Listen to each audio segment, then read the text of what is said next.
Hello, pool players, and welcome back to Bar Guy Billiards.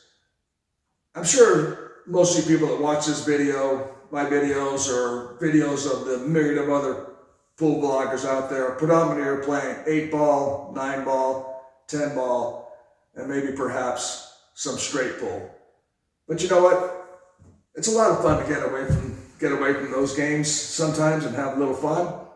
And one of the games that I played a lot way back when, just to get away from the usual suspects of pocket billiard games, is a game called 3-ball. You rack them just like you would in the head ball on the spot, 2 balls behind that ball. And the object of this game is to see who can sink those 3 balls in the fewest number of shots. Now you can play with 2 players, 3 players, 4 players, 5 players, whatever. Each player takes his turn, he breaks the balls, sinks them, and it might take him 4, 5, 6 shots, and the break counts as your first shot. So when you break, you always hope to make one of the balls on the break so you can finish with the 3. Now it's a great little betting game. You can play a buck a game, $2 a game or whatever, and we used to always play if there were more than 2 of us playing, if there were 3 or 4 of us playing, we would play 1 tie, all tie. So if I got a 4, Steve got a 4, and Bill and Jerry got 5 and 6s, since I tied with the other guy, we all tied and we continue again for another round. Now you can carry over the bet. So if the first bet is for $1, 1 tie, all tie, the next game is for $2, and it can get a lot of fun and real exciting. Now there's basically three strategies for breaking in this game. You break from behind the kitchen line. You have what a lot of players do is a soft break, somewhere behind the kitchen line. The soft break is the hope is just to push the balls over here, and you're left with an easy out. It's always key when you're playing 3-ball is to get a fairly easy shot on the first ball. Oftentimes, when you break, you're left with a difficult shot on your first ball, and it's not always as easy as it looks. So I'll just do a soft break here and see what we end up with.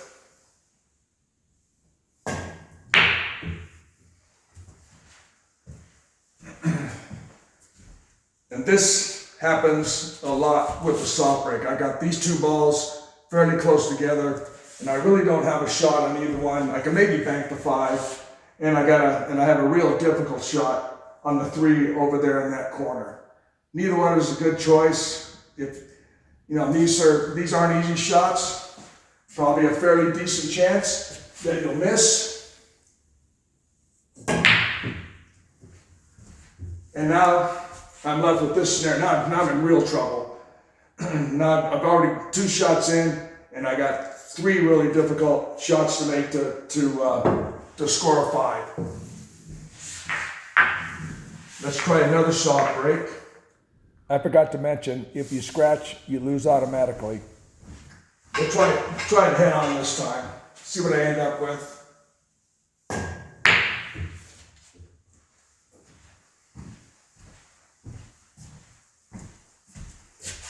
Okay, this is a little more reasonable.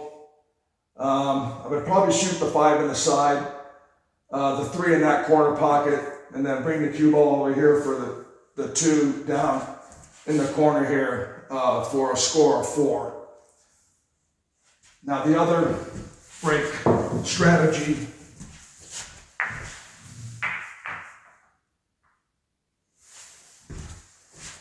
is a medium break. And you don't have to use your break cue, at least on the first 2 strategies: soft break, medium break.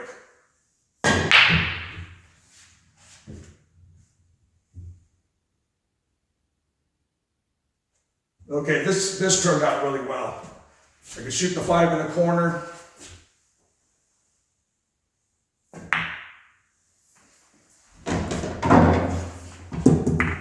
The 3 in the corner.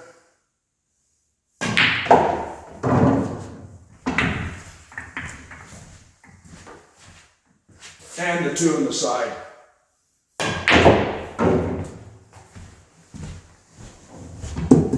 Now that medium break, that turned out really well. I had an easy out. But breaking this game, you're not always that fortunate having a nice layout.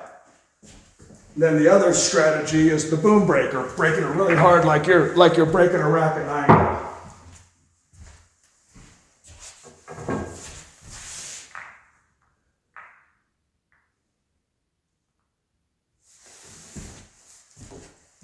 And in this case, breaking really hard, I would use a break cue.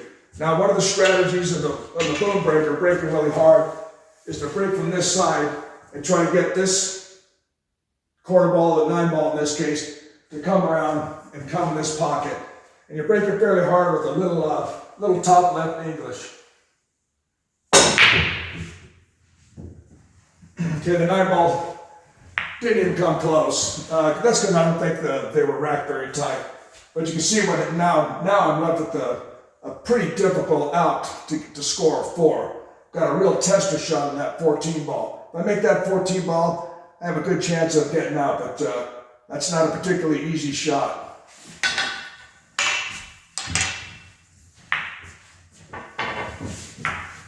Now the other shot, boom break I call it, breaking really hard, is you can just pick a spot anywhere on the table. You can break it over here like you're breaking a 9 ball rack.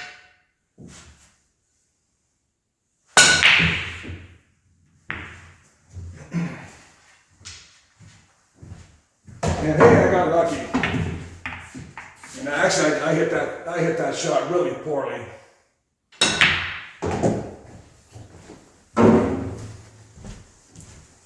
But even with my break cue, I should be able to get out, but I left a real thin cut on this 12 ball. And overcut it. So anyway,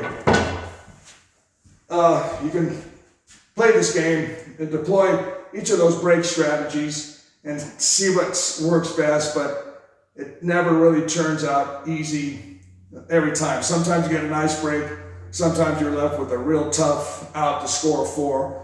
Of course, again, the best scenario is to make a ball on the break, run the other 2 balls and got a 3, and that really screws up your opponent, because if he doesn't make a ball on the break, he's got to make the next 2. He's got to make 2 balls at once on his next shot. So I think you got the gist of the game. It's a lot of fun. It goes quick. And if you're playing with 2 or 3 players and you're betting a buck a game and you're playing one tie, all tie, it starts to add up, and then it gets to be a lot of fun. Give it a try. Give yourself a break from 8 ball, 9 ball, 10 ball, and play some 3 ball. I don't see people playing it much anymore, but boy, we played this a lot back in the day, and we had a lot of fun. Give it a try with your buddies, and see how you like it. Thanks for watching Bar Guy Billiards, and as usual, we'll see you at the table next time. See ya.